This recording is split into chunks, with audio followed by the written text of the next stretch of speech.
It's Monday night, and you know what that means. The Jersey First Television Network proudly brings to you the latest edition of Real Talk, and certainly I am the generational talent in Garden State Media, and I continue to be the hero you need right now, ladies and gentlemen. That's right, it's Fernando Uribe. Happy Monday to you all. Thank you for joining us here on this, the 27th of October. As you can see, we're still rocking pink because it is Breast Cancer Awareness Month, and we're proud to represent here for the American Cancer Society and making strides against breast cancer all throughout the month of October. And once again, I want to thank you all for tuning in from wherever and however you may be doing so right now on all of your social media platforms. We appreciate you making this a part of your Monday night viewing. Don't forget, like, comment, and share tonight's episode. It really helps get the content out to more people. As we all know, the algorithm is very tricky. It's not tricky here, folks. Great traffic continues on the show because guess what? We're having great conversations with great guests, and that's why it's Real Talk every single week here on the Jersey First Television Network. Can't say enough, folks. If you haven't done so already, make sure you like us on Facebook, follow us on Instagram and Twitter, and don't forget to subscribe to Jersey First on YouTube. And also, wherever it is you get your podcast, whether it's Spotify or SoundCloud, download Jersey First and take us with you anywhere at any time, whether you're doing grocery shopping, walking your dog. I know it's getting a little darker, a little sooner now, right? Since the Daylight Savings Time is literally right around this weekend, as a matter of fact, folks, right? But in any event, I'm sure you have your smartphone on you. Check out Jersey First. Trust me, you'll never be disappointed with all of our great content. And folks, that's right. It's me, Fernando Uribe, front and center, representing Jersey First TV, of course, educating and advocating for all our great residents here in the state of New Jersey. Brand new episodes of Real Talk premiere every Monday night live. Certainly check your local listings for start times. And folks, I can't say enough here. Again, make sure you stick around. I have a lot to say during Final Thoughts, folks. And again, we'll obviously stay in North Hudson with one of the people that I really can't stand in today's political spectrum, and that's North Bergen Commissioner Anthony Veneri. Now, I'm going to be a little nicer this week. I'm going to be a little more PG this week. But the fact remains, folks, that Anthony Veneri is still one of the more vile people in Hudson County politics. And I'll tell you why. But also, he's just a vile person overall. But I'll get to that a little bit later during Final Thoughts. You definitely don't want to miss out on that.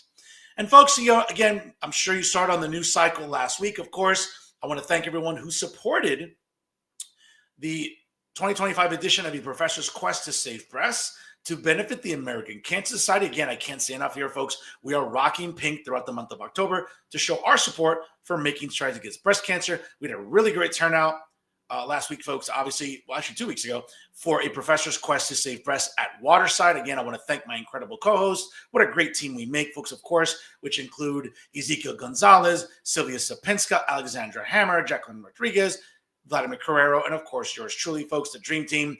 We got it done. We had a great turnout, and we actually continued to raise money this weekend, partnering with the Union City PBA Local 8 and all the great men and women from the Union City Police Department. More on that later, folks, during Final Thoughts. And of course, I can't say enough, really, how great of an experience that was. Now, folks, again, also during Final Thoughts, I do want to cover the recent dismissal by David Cruz from NJPBS and NJ Spotlight News. Now, let me be very clear. I take no pleasure whatsoever at all in hearing the dismissal of David Cruz from NJ Spotlight News. Now, there's been a lot of reports, a lot of speculation of what contributed to his firing last week from NJPBS. And again, my phone blew up last week with people asking, how do you feel? Are you happy? And folks, I'll be honest, I wasn't happy. I don't want to hear anyone losing their job. I really don't. But it's interesting about what could have contributed to David Cruz getting fired.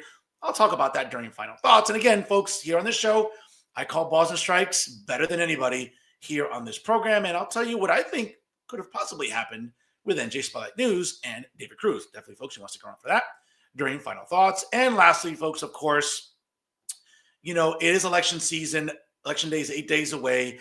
And apparently we have two clowns in Jersey City running for council seats. And wouldn't you know it, yes, they are Democrat socialists. And folks, two of the more useless individuals in Hudson County politics who somehow think that they are qualified to be on the city council in Jersey City. I'll tell you why these two clowns have no business being anywhere near a grocery other than visiting it.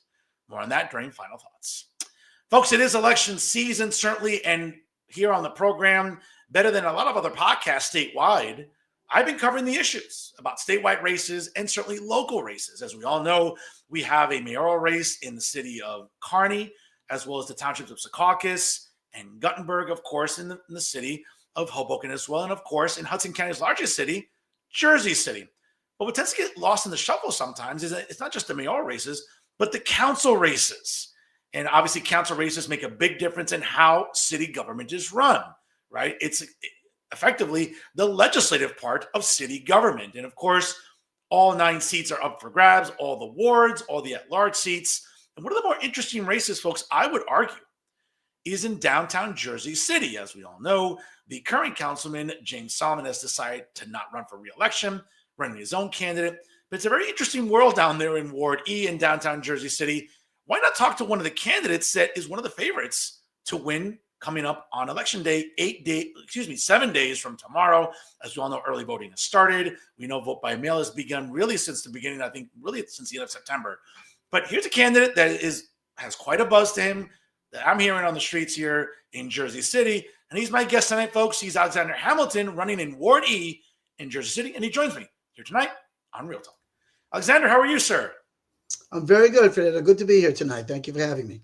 Appreciate you. And again, thank you for taking the time. I know you've been busy. Vote by mail started already a month ago. Early voting's begun. You're knocking on doors. But again, I appreciate you being a gentleman here, a few minutes of your time tonight here on Real Talk. So, Alexander, let's get to it here. I mean, if you've watched this show, and for my audience at home, you know that, folks, I mean, I am unapologetically unfiltered and certainly uncut here. And, when we think about politics, as in my years in academia, Alexander, I've told my students, all politics is local. And I get it. There's sort of this fixation by some running in Jersey City, whether it's for mayor or for council seats, that yes, we have to start weaponizing what's going on nationally, but it's really about the local issues. And for someone like me, Alexander, I don't give a shit about pronouns and all the woke bullshit. I care about, is your garbage getting picked up? When it starts snowing heavily, are the streets getting plowed and shoveled? Are constituent services for seniors improving? That's what I care about. I think that's what residents, especially in downtown and Ward E, care about. What say you, sir? Yeah, I would agree with you. I think that as a local community, especially, we need to start talking about the issues that concern everyone, right? And start from there. I've always had a very good, communication with everyone on all sides. And it's been my ability to bring people together to discuss things that really matter to people. When you sit there and you talk about services like that, Fernando, like garbage not being picked up, or the PATH train not running well, or our schools need improvement and we need more enforcement when it comes to traffic and things like that. Those are all issues that everyone can agree on. So let's get together. Let's come together and make sure that we can solve those problems, because I definitely agree with you about that. Absolutely. And folks, again, if you're just joining us, like, comment, and share tonight's episode, as my guest is Jersey City Council Ward E candidate Alexander Hamilton, joining us live here on Real Talk.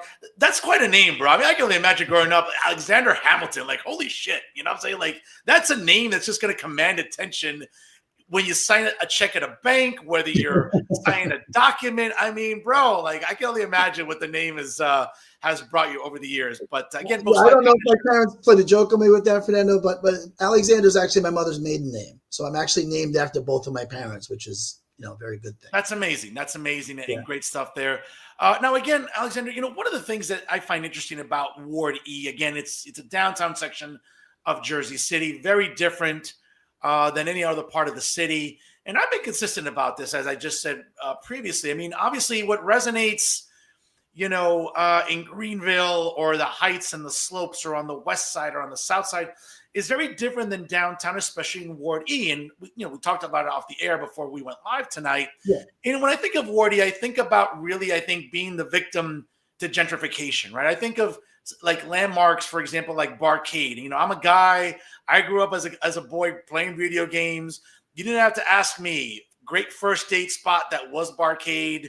You gave me $20, you'd see me planted at either the Pac-Man machine, the NBA Jam, NFL Blitz, or Galaga, okay? But the bottom line is, when you see the erosion of businesses like that, for developers who are just salivating at every square inch possible of downtown, it's disappointing, it's disheartening. But what can you tell residents tonight that a lot of lifers in downtown are being priced out? And listen, you can't put the genie back in the bottle, But is there a magic wand or is there a policy prescription that you and the city council could offer to at least give some residents, hey, you know what? Don't panic. It's not apocalyptic. This is what I'm hoping to do on the council. What do you want to tell residents tonight? Yeah. First of all, love Barcade, and I'm going to Yep. miss it as well, just like you, Fernando. But I would say this. I think Jersey City's done a great job of bringing new people into town, but not retaining what I would call our residents who really sort of made the communities here. I've been here for 37 years, and I've seen the problem, not just start but also grow. It's been an issue. Some of it has to do with tax abatements, some of it has to do with policy. But what I would say is we need to make sure that when developers develop here, that they're working with the communities. They're not just working with, zoning boards and planning boards and city council. They actually have to go to the neighborhoods that they're going to build in and talk to neighborhood associations, talk to residents, make sure that people feel like they have input as to what's going on. Because we're not going to stop building, right? We actually have to build because there is an apartment shortage that's here that's only going to get worse. But what we can do is we can plan accordingly, and we can make sure that there's inclusion as far as the neighborhood associations, the residents who live there, and what these neighborhoods truly need. So people aren't just getting something thrown up that doesn't have anything to do with their neighborhood, and they sort of feel like, well, that building just appeared, and they don't even partake in anything that happens here, and they just charge a lot in rent, and there's no affordable housing in there, whatever it may be. These are issues we can solve by working together and making sure that we're getting the most and best out of our developers, but making sure that our communities and residents are taken care of at the same time. It is super, super important. I couldn't agree with you more. And because a lot of residents reach out to me and say, hey, when you're talking to candidates, whether those running for mayor or those for council seats, again, talk about affordability. And I would argue that affordability seems to be the biggest issue running right now, not just in Jersey City. I mean, any municipal election right now in New Jersey. I mean, we have mayoral elections in Parsippany, we have them in Hoboken, we have them down in parts of in Morristown. I mean, it's all over New Jersey, right? So, but in Jersey City specifically, and again, I think we talk about property taxes, right? Affordability for those that live in Jersey City. Here's another dreaded P word during this race, Alexander, that I think people are really talking about, and that's public safety. Certainly, when we think about Jersey City, it's not the same. I mean, obviously, I spend a lot of time in downtown Jersey City. I frequent nightlife there. I like contributing to the economy in Jersey City. But I'll be fair. I mean, obviously, it's not the same. And when we think about public safety, we think about a police presence. Certainly, next to, well, I would argue that other than Fernando Uribe, there's probably no more unpopular person in Jersey City than James Shea. I might be running neck and neck with James Shea. I think he's got me beat, though. But the point is that clearly there's a legacy there and how residents view James Shea and what public safety has looked like under his administration. The next mayor will select a new public safety director, God willing, right? And at the end of the day, we think about public safety, but again, it's not just a magic wand. It's not just like we're going to plant a cop in every street corner and that's it. Eso se resuelve como se dice los otros. Like that takes care of everything. No, that's not the case. Correct. What do you think is a pragmatic and realistic approach that you would suggest on the city council about public safety, about the police department, and really about law enforcement? Yeah, I think in general, you have to start with the E word, which is enforcement. I think we've been very lax on what we see transpire in our neighborhoods. Enforcement means different things in different neighborhoods also, right? We don't see the crime rate necessarily in E that we do in some other parts of the city. We did have a horrific thing happen recently on Newark Avenue, which is tragic, right? And that kind of thing should never happen. But when we're talking about public safety, we're including in that people running stop signs, right? Electric bikes on the pedestrian plaza flying up and down. It becomes an unsafe location for families to go to. But we need to make sure that when those things happen, we're actually enforcing the law. The laws are on the books not to not be enforced. They're there to be enforced. So I really want to work with the police department. I really want to also bring back our traffic safety department, which we used to have, but we got rid of, right? I'd like to bring back cops on bikes. I'd like to bring back the motorcycle brigade as well, because we need to start enforcing things all around the town. And that means giving out tickets. Because let's face it, Fernando, what we first have to do is we have to start changing behavior. We have people who drive through our neighborhood, particularly in Ward E, who are New Yorkers, who are racing back just to get to the Holland Tunnel. They don't care about our neighborhoods. They don't care about our streets. And they're going to run stop signs, and they're more prone to do that. But we need to make sure that there are police officers who are enforcing the law to its fullest extent, who are writing tickets and making sure that these laws have the teeth that are required to actually change behavior. Because at the end of the day, that's what enforcement is. You don't want a police state, but you want people to understand that if they break the law, there's a penalty for it. And we're just not doing that right now. Sure, fair point there. And when you talk about writing tickets, I mean, that sometimes gets me a little worried because it's like, well, sometimes selective enforcement. But speaking about writing tickets, I would argue that one of the biggest issues, especially in downtown, Alexander, is this, I mean, tsunami of e-bikes Yeah. and people Yeah. riding bicycles. And I get it. Listen, and to his credit, and there's a lot of things I disagree with Mayor Phillip on, but I call balls and strikes fairly on this show, and I can give flowers when they're due, and certainly making it more, mass transit friendly, making it more, greener, I guess, in the sense of bike lanes. That's great, and I get it. But what have we seen since the pandemic, Alexander? We've seen e-bikes on the rise, bicycles on the rise, and a lot of these bicyclists just don't adhere to the same motor vehicle provisions that drivers like myself and you, your wife, and whoever have to adhere to. And what ends up happening is it contributes to an even bigger public safety issue. So, Yeah. to be fair, if we want to talk about writing tickets, I'm with you about speeding those. I mean, listen, it's dangerous. It's congested downtown. I see it all the time, whether it's driving on Christopher Columbus Drive, whether it's Newark Avenue, whether it's Grove, name your street, folks. However, e-bikers, I think, have gotten really egregious, Alexander. And again, you can't wave a magic wand, you can't put the genie back in the bottle. But what's a realistic approach as it pertains to dealing with e-bikers and these bicyclists? And I get it. There's an economy about delivery and services. I get it. Yeah. But there's got to be some enforcement because it's getting dangerous out there for our seniors and for our kids walking to and from school. Is that fair to say? No, that's very fair to say. That was one of the things I said about these e-bikes earlier, especially on the pedestrian plaza. It's called pedestrian plaza. But what we do is we put a sign up that says you can have a bike, you can have a moped, you can have a scooter, you can have this. And we expect the sign to enforce the rules. And that's not what happens, right? We've seen that happen. So the e-bikes in particular, because of what you said, out of COVID, really the Grubhub economy was born out of that, right? Where people didn't have to go to restaurants to get their food even more frequently. So they started relying on these services. And I'm not sitting here saying I want to, deprive any business from being in business. Of course, we want to be entrepreneurial. We want to make sure that the businesses can stay in business, but not at the peril of people's safety. So one of the things that I'm actually proposing is that on something like Newark Plaza, Newark Avenue's Plaza, we should set up a dedicated place where bikes can be parked on Barrow Street, right opposite from Barcade, where that's going on. And all the e-bikes have to come in from Christopher Columbus. They have to lock their bike there and then get off and walk to whatever restaurant they need to pick the food up from, then walk back to the bike, and then they can exit out from Barrow right onto Christopher Columbus and go where they need to go to deliver their food. This can at least start by making it safer on Newark Avenue Plaza, which is supposed to be a place where families can gather, people can sit, and they can enjoy themselves and not have to worry about that. You still have to enforce these things on regular sidewalks as well. And we definitely need to come up with something that's a lot stronger. It's one of the reasons why I want cops back on regular bicycles so that they can go where these guys are going. Fair enough. I mean, again, completely logical, commonsensical. That's what I like to hear from candidates when we're talking about issues. Folks, folks, if you just joined us live right now, it is 5:45 on the East Coast. My guest tonight is Ward E Council candidate in Jersey City, Alexander Hamilton. Join us live right now. Folks, drop a comment or a question there in the comment section. Of course, like, comment, and share. It really helps get the show out to more people here on the latest edition of Real Talk on Jersey First TV. Alexander, obviously, we think about property taxes, public safety. Certainly, we think about affordability. Here's an issue that I think a lot of people don't talk about, and that's the importance of recreation. And I would argue in a city like Jersey City, where, we're seeing more and more people moving here. We might see an influx a week from tomorrow, depending on what happens across the river in Manhattan. We'll see. But certainly, families are looking to move into Jersey City. It's an attractive destination. It's getting cluttered. It's getting congested.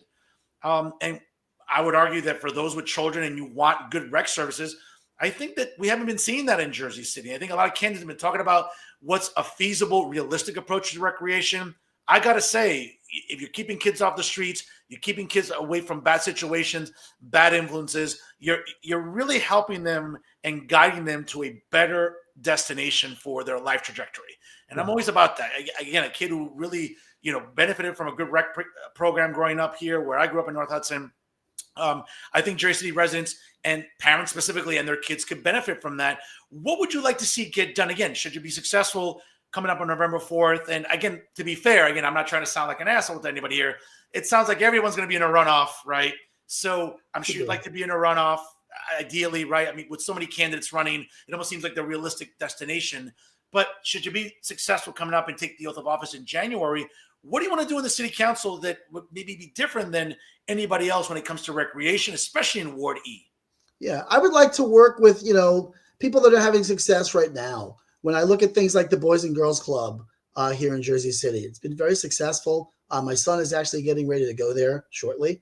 I'd like to work with them and try to expand their program because it's proven and it works, right? So let's see what we can do on that side. The other thing is really concentrating on our green spaces. There's this whole thing about, Liberty Park expanding. Eventually, there's going to be a lot of activities and facilities built there. And I'm not talking about development, or buildings like that. I'm talking about actual park services. Another thing that we're going to be coming into soon is going to be the expansion of the embankment, right, which is on 6th Street, where there's going to actually be, looks like the council's voting on that. There's going to be a development, and we're going to turn some of that into park. And then the rest of it's going to be a wilderness trail, which is going to be for bikes and walking. So I always look to expand our green space. But I would say, to answer your question, Fernando, I'd look to expand with actual, entities that have had success, like the Boys and Girl Club, and things like, you probably know about this, maybe you don't know about this, but I was able to get a program installed in our public schools just 2 years ago called Girls Who Code. Now, this is a thing that's completely sponsored by Morgan Stanley. I was able to get it installed in 2 pilot schools to begin with, and we've expanded it now. I believe it's in 5 schools now. And the idea is to get girls embedded into doing code work when they're like 6 years old, because we all know that tech is about 90% male, right? So we're trying to make sure that young girls can come in, they can be exposed to code, and they can understand what it is, and that can become a trajectory for them. Programs like that are available, and they're out there. We need to make sure that we not only have access to them, but that we can communicate properly so there can be some crossover between city council and the school board and or administration to make sure that those programs can be embedded in our systems that we currently have, and children are exposed to them. Because what you said was important, Fernando. We don't want them in the streets. We want them having something to do. I've done that in the past, and I'll be looking to do that a ton more in the future because our children are so important along those levels. I really like the coding idea you just proposed. Really, really good there. And again, it really helps project more diversity when it comes, obviously between academics and boys and girls. And so we know that coding is not going anywhere. It is implanted in us, obviously with what we're doing, especially in this evolving world of AI and everything else, right? Right. So, get them in there early. Get them in there early. Yeah, and technology, absolutely. Let me ask you this, because I think that certainly when we think about the council, it is the legislative branch of government, especially on a municipal level. Certainly the executive is the mayor, and certainly the mayor is going to have to work with the council. I think it's fair to say it's going to be a pretty divided council. I mean, it's such a big ballot, Alexander. I mean, it looks like a scroll from like Game of Thrones, okay? I mean, I can't even imagine. I mean, I went to vote early this weekend, and at least up by me, it doesn't look as overwhelming. But for Jersey City residents, I can't even imagine. It looks almost like a thesis there. I mean, it's a 2-page ballot. It's crazy, right? Like I know menus in restaurants aren't even this extensive. It's crazy, right? But having said that, will likely be a very divided council. One of your responsibilities on the council is going to be the budget. And I think that I hear a lot of candidates talk about, we have to look at the budget. And that's great. And that's a great sound clip. But at the end of the day, I would argue that council people have to look at, where is spending going? What are we bringing in with taxes, with revenues? What are we spending on? What concerns you presently about the budget? Not to take jabs at anyone on the council now, but what concerns you about the budget? And should you be on the council starting in January, what would you want to tackle when it comes to the budget? Because I think it's fair to say that, the entire city should be audited. I would argue that the entire budget should be audited and the whole city. Am I wrong in the way I'm looking? Again, I'm not an economist. I play one on TV, but am I wrong in the way I'm looking at the budget, where maybe we should audit something or everything? Yeah. Or what do you see? I don't think you're wrong, Fernando. I don't think you're wrong. And I think the important thing is you got to start looking at some of these city contracts, right? Because there are sweetheart deals that are made, and those have to go away. You can't have that anymore at the expense of the city and the city's budget. The other thing I know that we're not doing a great job is really enforcing the payroll tax. Now, there are people who are against the payroll tax or for it or whatever. That's not the point. It's the law. And if it's the law, then people should pay into it, right? And if I didn't pay my taxes, they would come and they would take my home away from me. So why are we not collecting everything that we need for these payroll taxes? If those dollars are supposed to go directly to our schools to help our children, people should be ashamed that they're actually not paying into that. So those are two areas that I would look into right away. Would be contracts that I know are, not really biddable, but maybe sweetheart deals, and they should have been bidded properly. And I would also look at the payroll tax to make sure that people are actually paying what they owe and they're up to date on what they owe, maybe for back taxes. And those would be the first two places I would start as far as budget.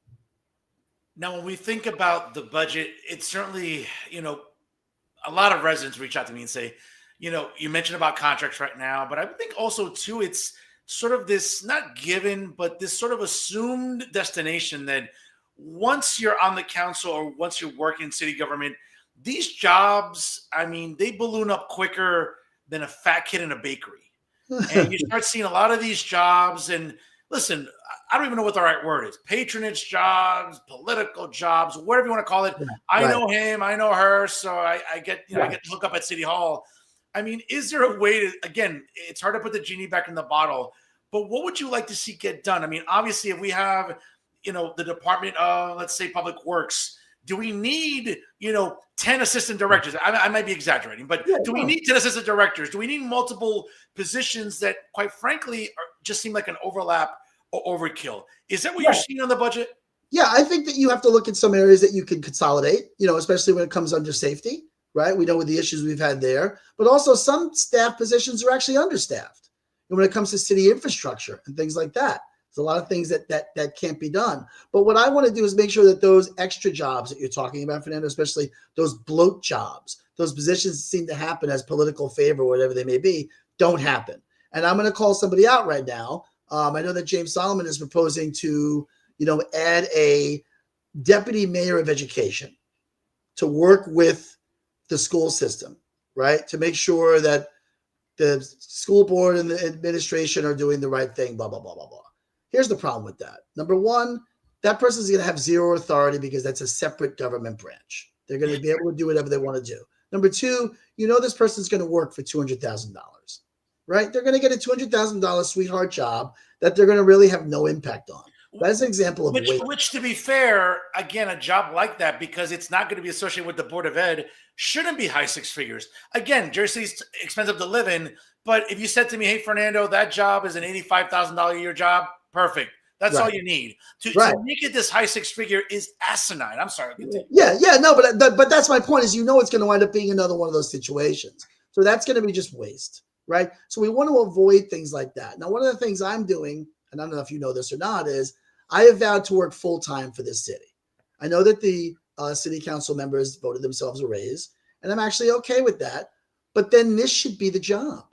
That's the way I look at it. So I'm one of the only candidates who's running who can honestly say that when I win, I'm going to be doing Jersey City's council work full-time all the time, because that's what the city deserves. If they're going to make it a living wage, then make it your job. I don't want to be these council people who shows up at 5 o'clock. Oh, what are we voting for? What's going on? What's important? What's this? Oh, let me find out from my aide what happened. I want to be I'm so glad you said that, because I've gone to council meetings and I've seen that, not to name people, but I've seen that, and I'm just like, the 5 o'clock shuffle at the caucus, right? Like, what's going on? What I miss? What I got?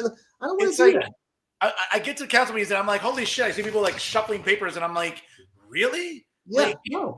And like, to go. You got to be ready to go. And I don't understand that sort of stuff. When you call my office at 10 o'clock on a Tuesday, I'm going to be there. Okay. Right? I want to be available for the people. So that's one of the biggest ways. But Alexander, you and not 6 aides, right? Like 1 aide is enough, right?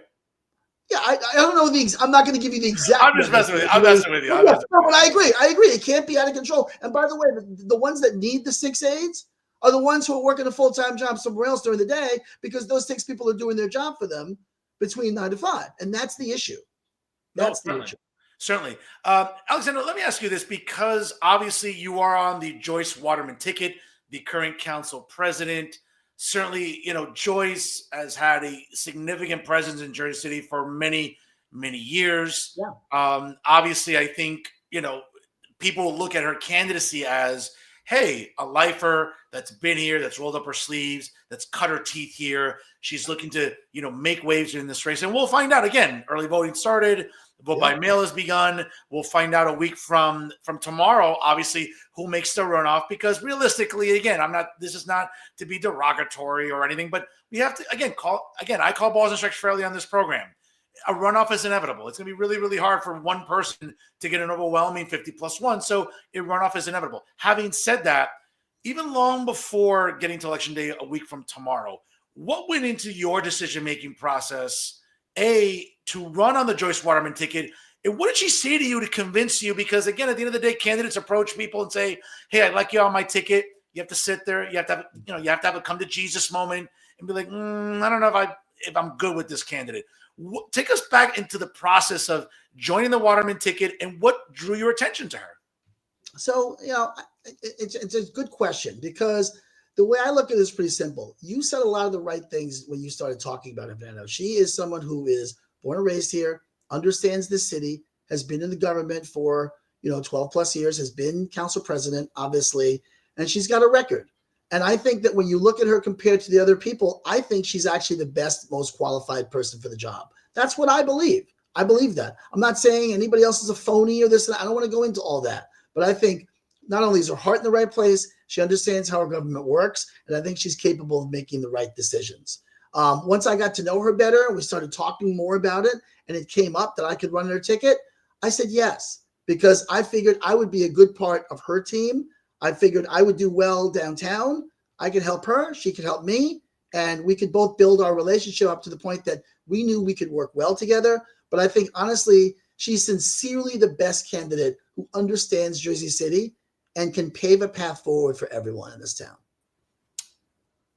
We started the show today about affordability, and I'm sure you've heard some of the, I wouldn't say criticisms, but maybe some of the jabs that have been levied at the top of the ticket with Council President Joyce Waterman. When we talk about Jersey becoming more expensive, I mean, she's been on the council, right? So she's been a part of the Fulop administration, the Fulop legacy. More on that later in the sense of how you want to grade it. But what's your rebuttal to people that would say, well, Joyce has been on the council. So with Jersey getting more expensive, she's been a part of that. Yeah. What's right and wrong about that statement to people? I listen, people are entitled to their opinion, and I don't necessarily disagree with that to a degree. Okay. However, I will say this. There are times when I disagree with Joyce, and we've had those conversations, but you know what? She allows me to disagree with her. She allows me to voice my opinion. She allows me to express my frustration, and we don't get angry at each other. We work it out. I told her I did not agree with her vote on the Pompidou. That's a big issue that's been going on around here, which Fernando, right? And I was actually asked that question in a debate.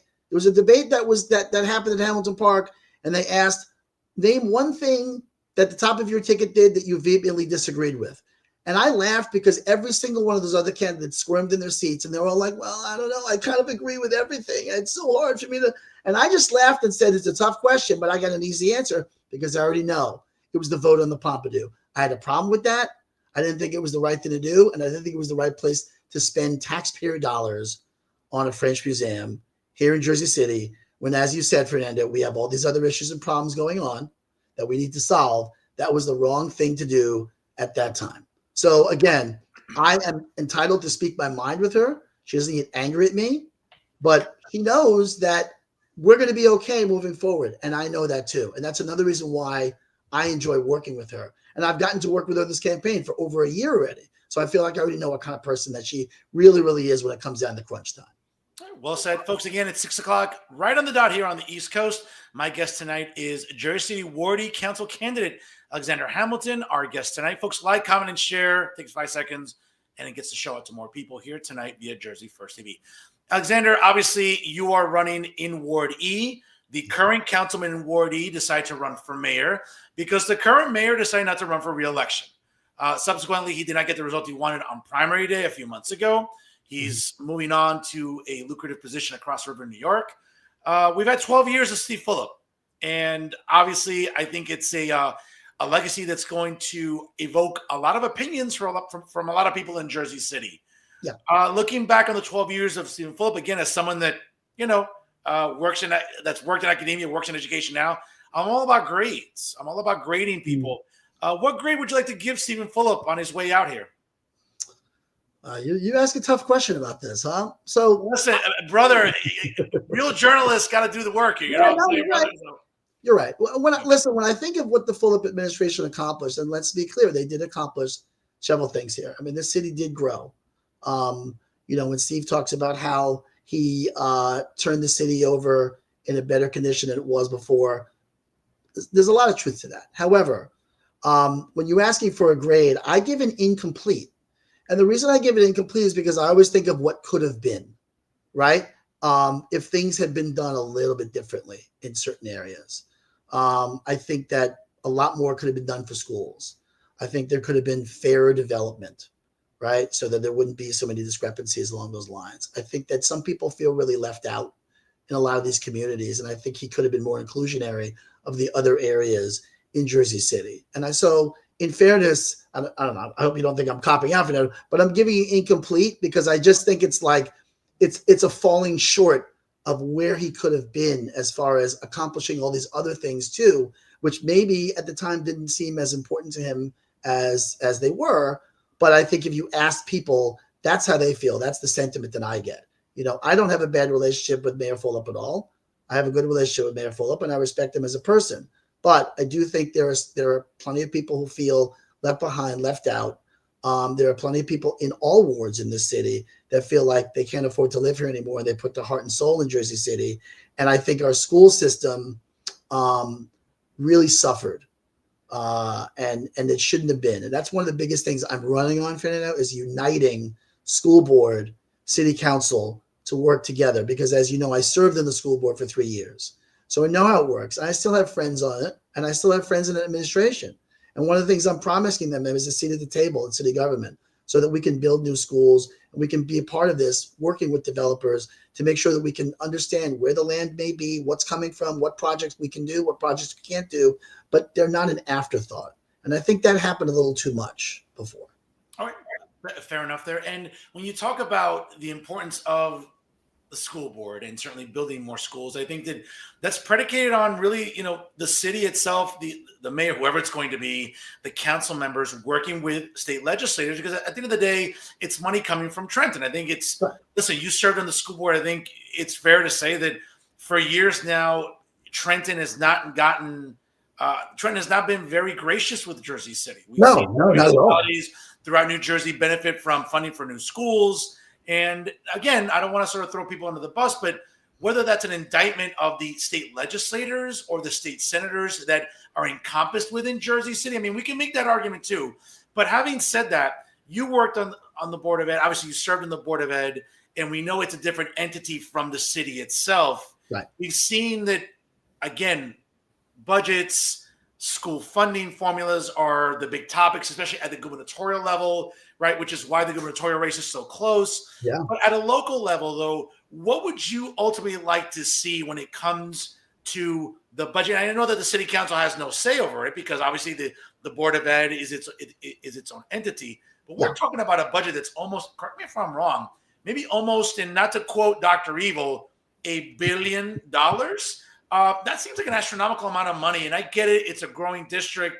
But, Alexander, realistically, though, what could be done? I know you're running for city council, but what could be done better on the school board right now? And if you are the councilman in Ward E, what do you think you could do with working with the school board to help alleviate some of the stressors that parents, administrators, teachers have in Jersey City? Right. So that's a huge question, and it's a huge problem. When I started on the school board in 2019, I first got elected to it. The budget was $775 million for all of our schools. It's now approaching $1.2 billion, as you said before, Dr. Evil, right? So it doesn't just jump $425 million for nothing, right? But the issue is that the results really haven't changed. So when you couple that with the fact that the state pulled $275 million in aid at the same time, we've really put on the backs of taxpayers almost $600 to $700 million because that money had to come directly from us. So this is not a catch-all magic bullet solution as to what we can do. But I promise that I will work with the administration and the school board to try to figure this out, because the problem is the residents of Jersey City can't keep getting this bill without quantifiable results. We need to move the needle for our kids. It is super, super important. And I will absolutely go back to the state and question why they pulled that money. But Fernando, this is also, and you know this is not a problem that you can solve by just throwing money at. And that's really what the issue is. So we have to get to the crux of what the problem is. COVID did not help. I want to make sure everyone understands that that is a huge problem and set our kids back, because that was, really disrupted learning in the city. It was really difficult to be in the school board during that period of time because I got to see the effects firsthand. So it really hurt. So the grace period is almost over because we've been out of COVID for a while. We need to get to the bottom of why this is not working, because our district is going to expand with all of this building, as you said, Fernando. But we need to make sure that we understand why are we spending so much per child in our city and other cities are not. And if we are spending that much, why is the state then taking our money away? And this is an issue that I had when I was on the school board because it was under state control, if you remember back in 2019. Yeah. And we did everything we could to get it out of state control. And my joke to everyone when I was on the school board was, guys, they're going to give us control back. And they were like, how are you sure? What's going on? I said, because they're going to take that money back. And they can't do that if it's under state control. So the minute they give us control back, guess what they're going to do? The rug's going to come out.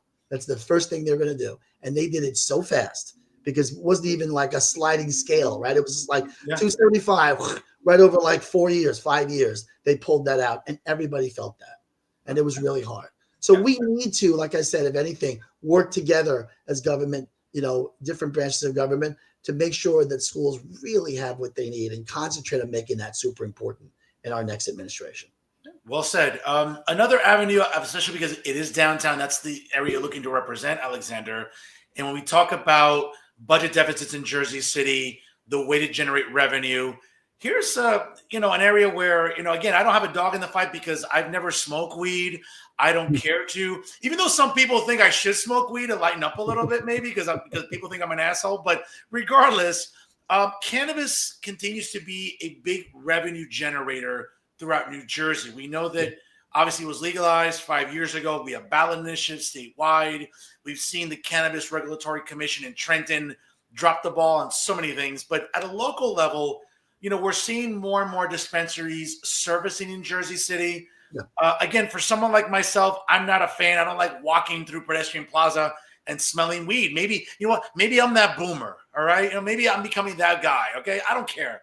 But regardless, I understand from a business perspective how important it is about generating revenue. Having said that, though, do you think that maybe we need more dispensary licenses disseminated? Do we think that the city council should be more proactive in having more dispensaries? What's the right approach about cannabis in Jersey City, Alexander? Yeah, so I think a lot of licenses went out to begin with, right? I mean, just on Newark Avenue, I think there were 2 stores right next to each other, right? So I don't know if the number of stores is the issue because ultimately the city's going to get taxed on the sales that are made. And I don't even know that opening up more stores is going to change the amount that we sell because people will go to the destination of where these stores are. I don't really think that's an issue. What I would say is this: we talk about revenue in the city, and I'm glad you brought this up, Fernando, is the city was very quick to make sure that weed got its license, the cannabis stores were able to open, permits were given, and it happened very quickly. But there's a lot of red tape when it comes to small business in this city, and it's very hard to open a business. And if we concentrated on helping other entrepreneurs, helping other people who just want to open up whatever they want to open up, make sure that they have access to getting permits quickly, fast-tracked, making sure that maybe there are small business loans that they can get through the city or grants that they can qualify, but really help them open, we could generate revenue in this city at a faster clip because it doesn't all have to be cannabis. To your point, you don't like to smell it, Fernando, right? So we don't have to open necessarily more cannabis shops, but we do have to make sure that businesses can open, can stay open, can generate revenue because they're generating revenue obviously for themselves, and they can also generate revenue for the city. So I'm really an advocate for small business and making sure that we can sort of clear the red tape and make the process a lot easier so that these storefronts don't have to open up and be in situations where, oh my God, I've got to put all this rent down and I can't even open, and I've spent all this money and I haven't even filled my shelves yet, and I don't even know what I can do. We have to find a way to help them in that situation. We sit here and we talk about all the time about affordable housing, right? It's important. Affordable business is also very important. Yeah. right? If we really want people to establish roots and stay in Jersey City, why don't you help them out opening up a business and see what that grows into? Because I don't think people look at it that way, but I very much do. It's not just giving someone a home, it's also making sure that they have a job, that they are staked in, and they are part of the community and that they want to stay here. Well said there. Absolutely. Alexander, let me ask you this, because the guy that occupies the seat you're running for is running for mayor. But one of the big tenets about his ticket and other people in general about going back to affordability is affordable housing. And again, it's kind of hard to put the genie back in the bottle at this point. But when we talk about rents, right, the rents being too high, right? I mean, and obviously, we hear that, oh, freezing the rent seems to be a popular, catchphrase during election season, regardless of wherever it is you are. But what is realistic, though, when it comes to affordable housing in Jersey City? And again, should you get on the council coming up in January, take the oath of office, and you're representing Ward E, what do you want to, advocate for on the city council when it comes to affordable housing? Because let's be honest. I mean, there isn't a square inch of land that developers aren't salivating over when it comes to Jersey City. Not just the waterfront anymore, the heights, the slopes, everywhere. But realistically, what is a pragmatic and a feasible plan about trying to pursue affordable housing right now in 2025, going into 2026, Alexander? Right. Well, I think when I hear, and just full disclosure, I do serve on the rent leveling board of Jersey City. I sit there now. So I get to see these issues of sometimes unfair landlords treating tenants terribly and trying to drive rents up to uncontrollable levels. And I'm actually able to do something about that now. So I take pride in that, right? However, when we talk about rent freezes on properties, I think that's a dangerous and slippery slope to get into, because let me ask you, brother, are there any tax freezes coming? Because people have to pay taxes too, right? And that drives up what the cost of rent is going to be constantly. So it's very hard to sit here and say we're going to freeze rent where we're not going to freeze taxes. We don't even have control to do that. So again, you asked me for a realistic approach. I think this is where you have to really work with developers, right? You can't hold their feet to the fire and say things like mandatory 20% affordable housing. And it's got to be because they just won't build here, Fernando. That's the thing that scares me when I hear those kinds of statements is I'm going to be this kind of mayor and I'm going to make people do this. You know what they'll do? They just won't build here. And the prices and rents will go up even higher because the inventory will be even less.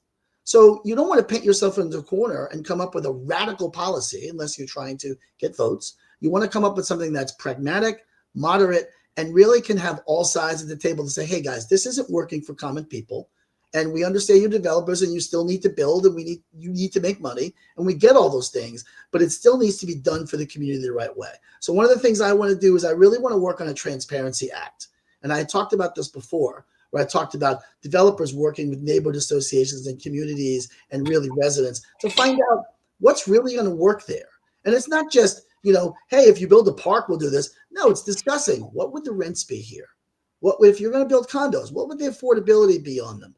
Really get people involved on that level, because if you don't do that, none of this is going to really work. We can sit here and I could rattle off a bunch of plans that aren't going to make any sense, Fernando. And I think that's what I'm hearing, which is what scares me, is there's a lot of people out there just saying, I'm going to do this, vote for me because I'm going to do this. They're not going to be able to do it. And at the end of the day, if they do it, it's going to be so far of extreme in one direction that you're going to scare off people who are going to build. Because the last time I checked, Jersey City doesn't have a buildings department, right? We don't actually build stuff here. We rely on developers to do that. So we need to work with them and force them. The one thing you can force them to do is to become a part of the community that they're actually building in. Then they will feel whole and they will understand what people actually need. That's the only way to do it. You know what? I appreciate that realistic approach. I mean, listen, people like a lot of things. I'd like more hair. I mean, I don't know if that's realistic. You know what I'm saying? To just like more affordable housing. I'm not sure, again, to your point, how feasible it is when maybe developers aren't going to look at Jersey as an attractive area when when a mayor is basically trying to, again, metaphorically speaking, hold them at gunpoint. Like, you need to do what I say. Right. And developers can be like, no, screw you. I'm going to go up the hill to Weehawken, Union City. And guess what? Right. We've got to find a way to bring everyone together, Fernando. The best deals are what? They're always the deals where no one's completely happy.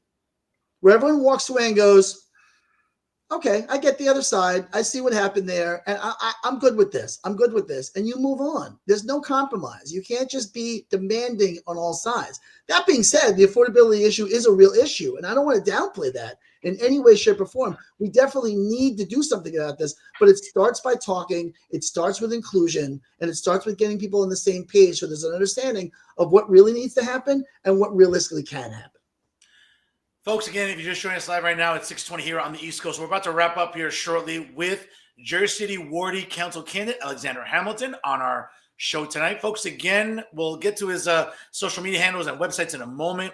But Alexander, listen, I'm really impressed with how diverse, quite frankly, the thought process here when it comes to your policy prescriptions. I think it's refreshing for residents to hear that, like you just said, oh, vote for me because I can do this or I can promise this. No, you got to give me the meat and potatoes. I'm a bread and butter guy. You got to give me substance. You can't just give me bullshit because I can detect it a mile away. So I appreciate really how extensive you've been tonight in really breaking down policy.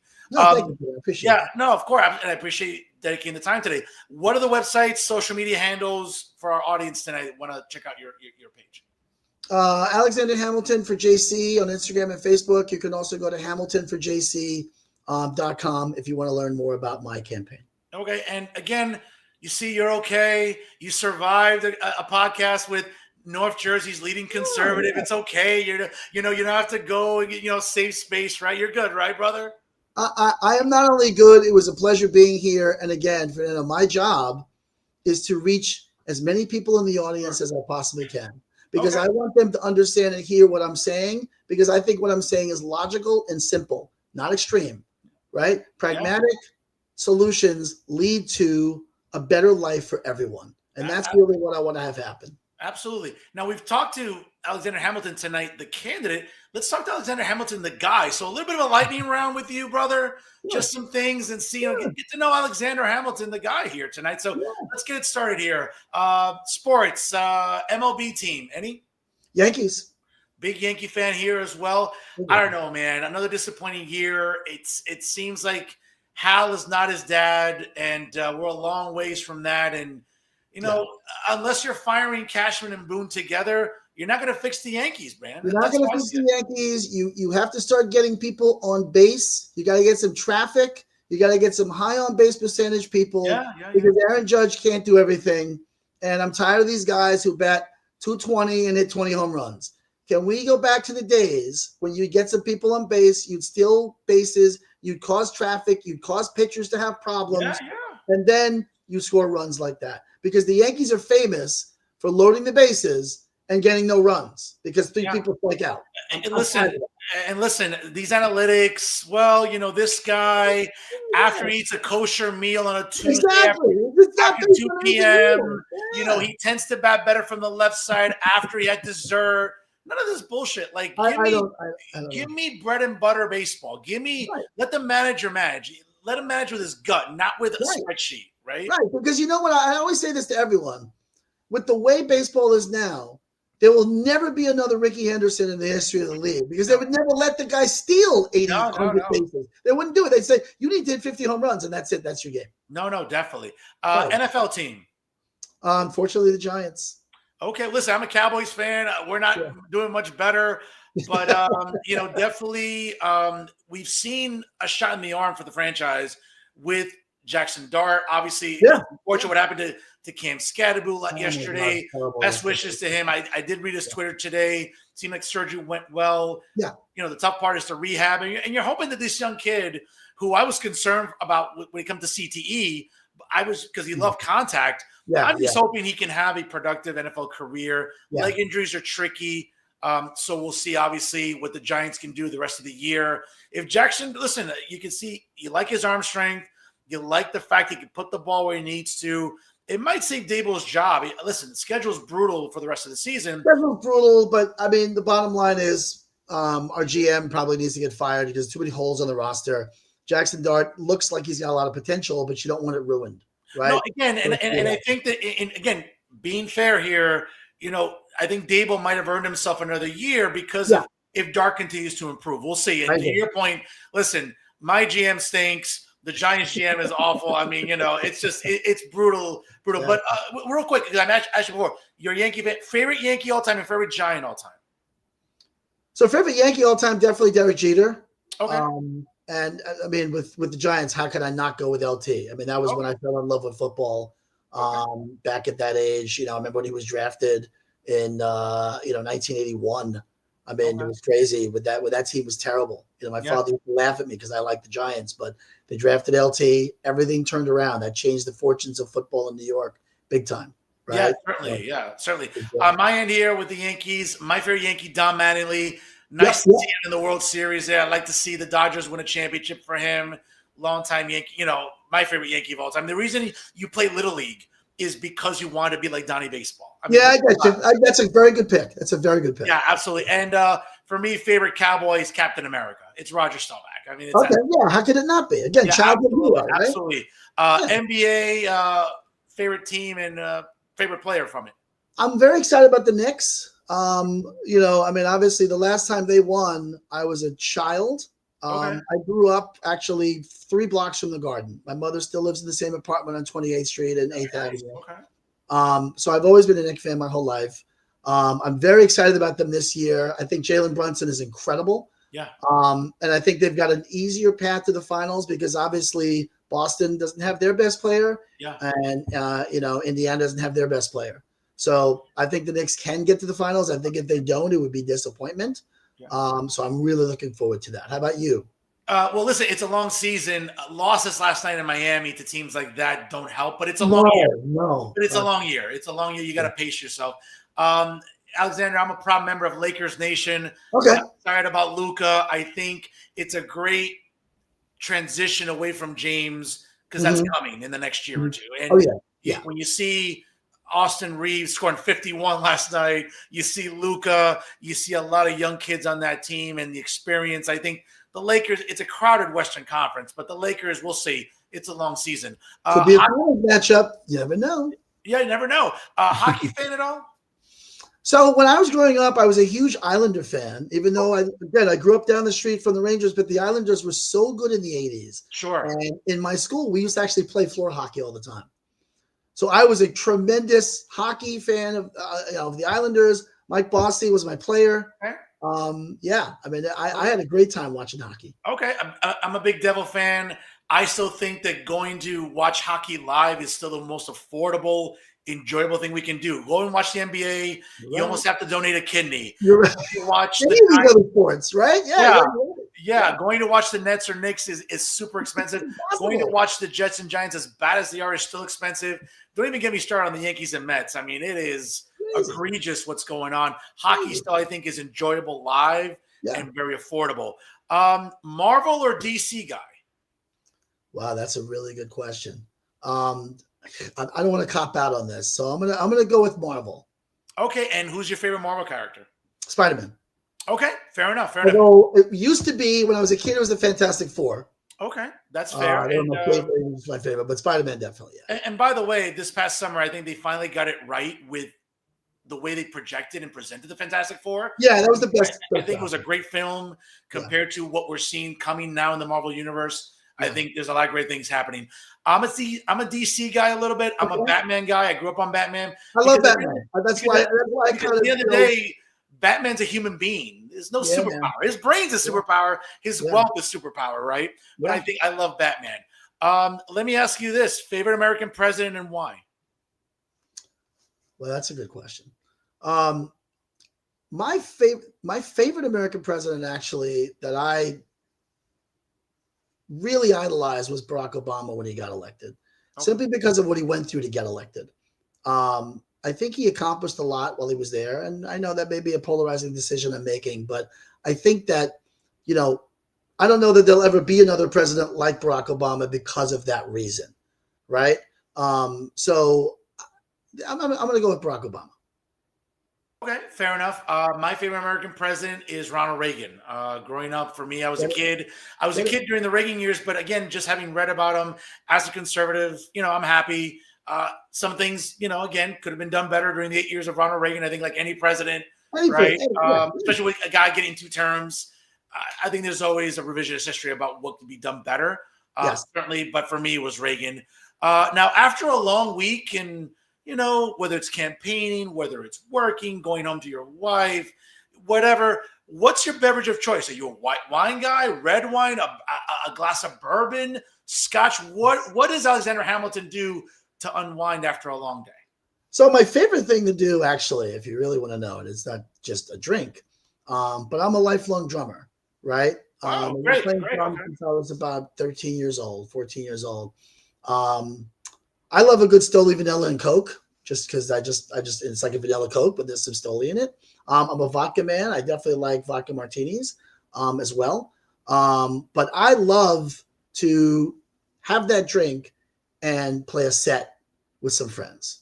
And I don't know if you know this, Fernando, but I actually just recently played at the Hamilton Park Music Festival, which was last month.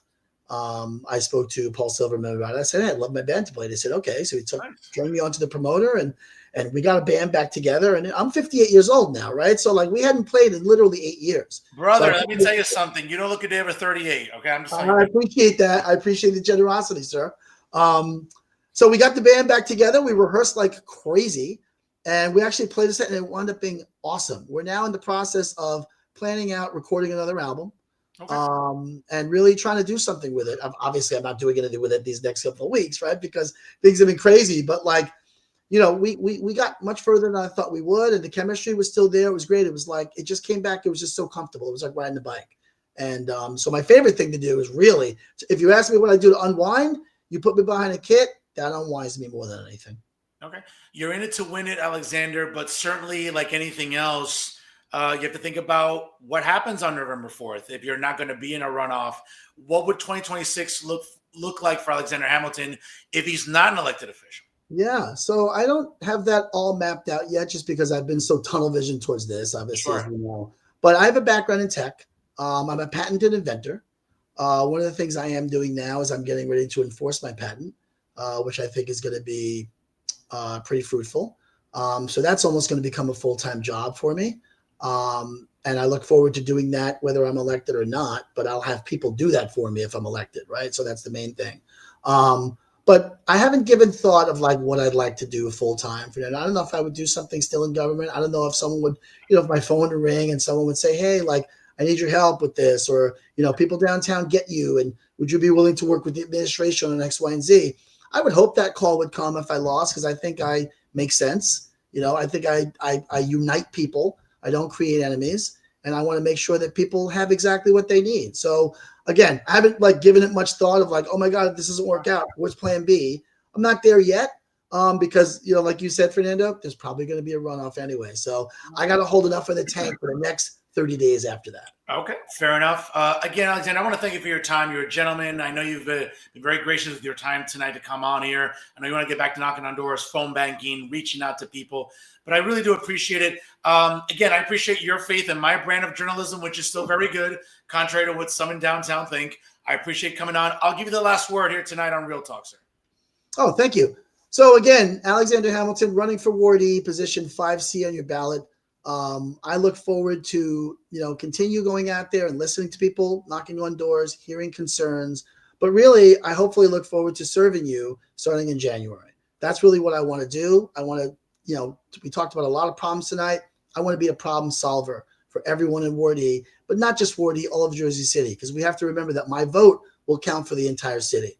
So I want to be more of an inclusionary Jersey City for everyone. And I want to try to tackle these problems in an orderly fashion, but doing it together and communicating and be inclusionary for all groups to be welcome at the table. Thank you for your time tonight, Fernando. I really appreciate it. Folks, you have choices on November 4th.